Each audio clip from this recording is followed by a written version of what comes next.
Hi, everybody. This is the Baseball Head, the amazing, spectacular, terrific, the great one, the People's Champion. Your host, I want to welcome back to the Baseball Head. Hopefully, you like this video and hit that subscribe button. I want to welcome another new member to the channel, Stony814.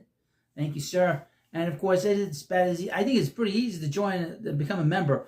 Get one more member, you'll get to see yourself on the channel when you open your phone or you go on your computer. Now, I would post this, again, I'll post the video in the description of this video, and I'll put it into the comment section, a video you can go to that is for the membership. You go in it, and it'll show you what you need to do to become a member. It's very simple. We need one more. I would mention the long-term goal is to be able to have about 30 to 40 people become members of this channel, so your host can get himself a computer. That way I can pay make the payments every month for the next year. And I have an idea of what I want, and we're going to get it done. I need your help. I'm not Sally Struthers, but I'm going to have to bring out, I'll bring some kid out, with a hat on the side. I need your help. Or those poor Shriner kids that I see all the time on TV. But anyway, be that as it may. Got a lot of rumors going on. Obviously, I'll have a video on Pete Alonso later, because the thing with Pete is just what the hell what this agent's thinking.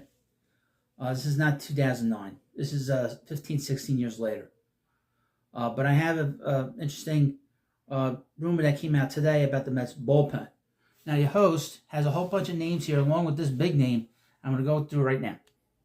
Now, as you know, the Mets need some pitching, and they've been active throughout the whole off season, bringing in all these bringing in all these players in these minor league deals. Obviously, they signed Clay Holmes, but they're going to put Holmes in the rotation.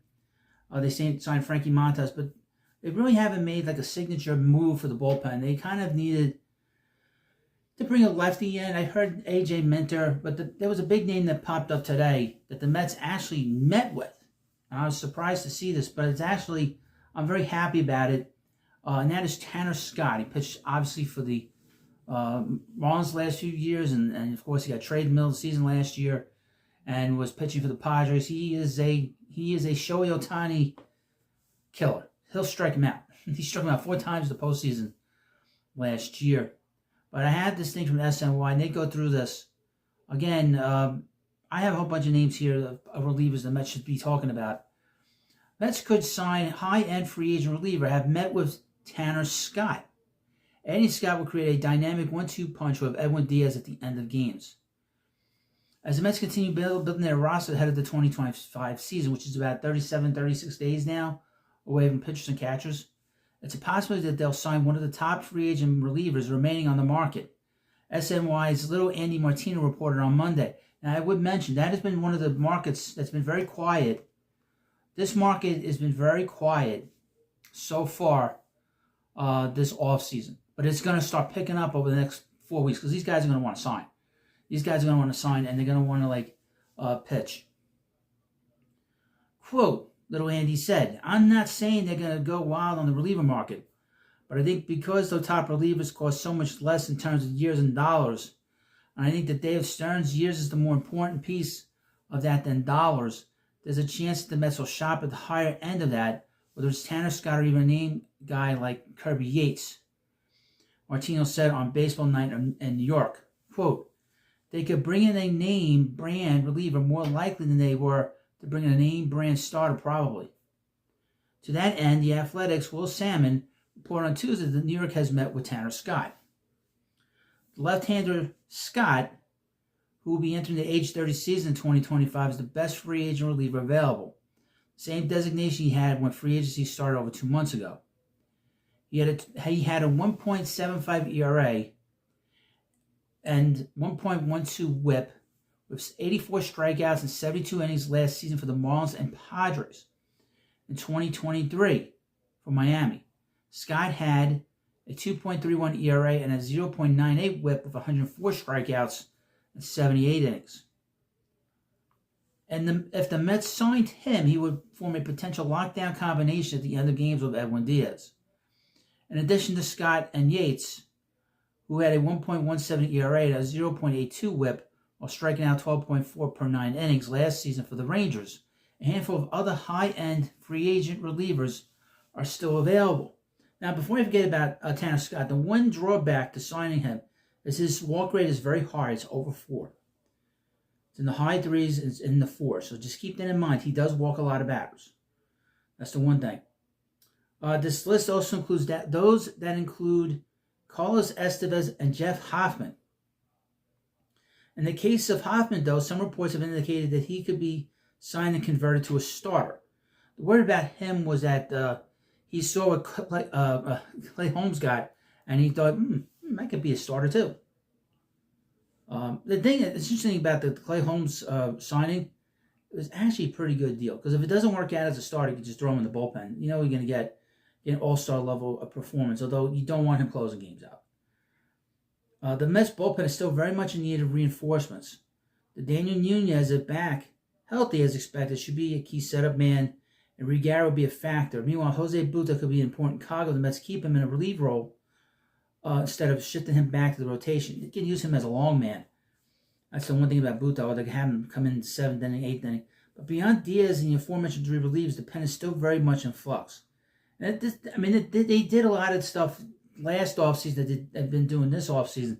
Is bringing a lot of minor league guys on minor league contracts. But they really could use a big lefty in that bullpen. That's the one thing the Mets did not have, really. I mean, they have Danny Young. He doesn't instill any confidence in me. I don't know if he instills any confidence in you folks, but he doesn't in me.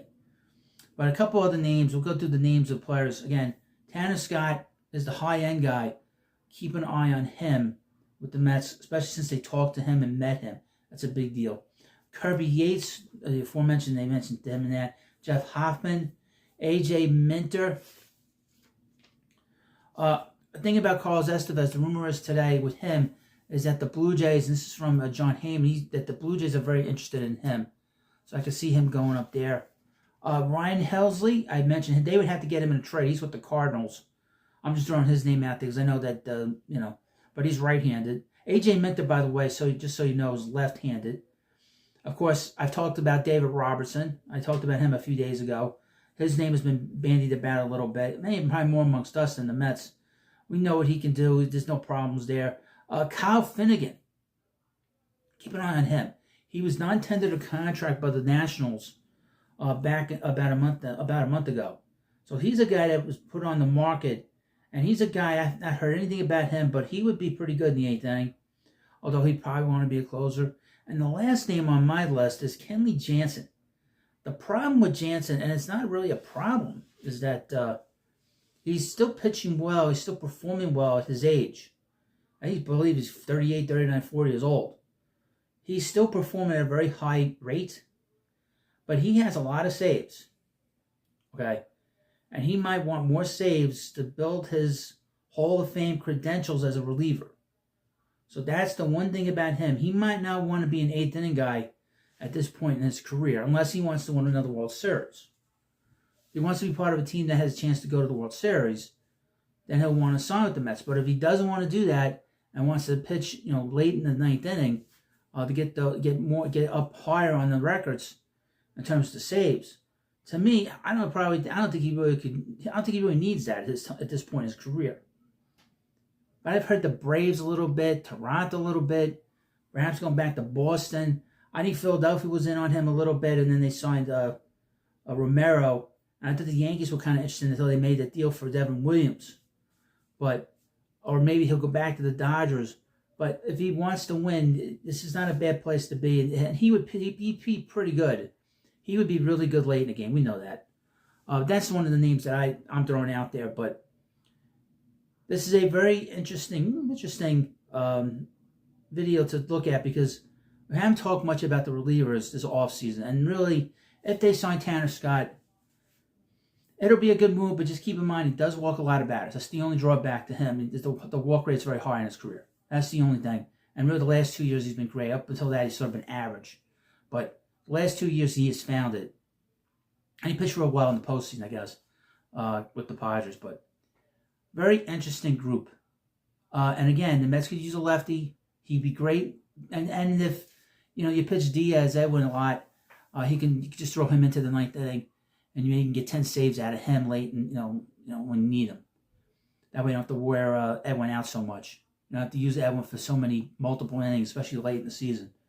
Especially if they have to go through another playoff run at the end. But you let me know what you think about this video. And again, we need one more member to the channel, and then all the names will be displayed on your mobile phone. And I want to see that. The second that happens, I will post it in the community for everybody to see. And the more people we get in, I could post more emojis into the channel, so you can view them.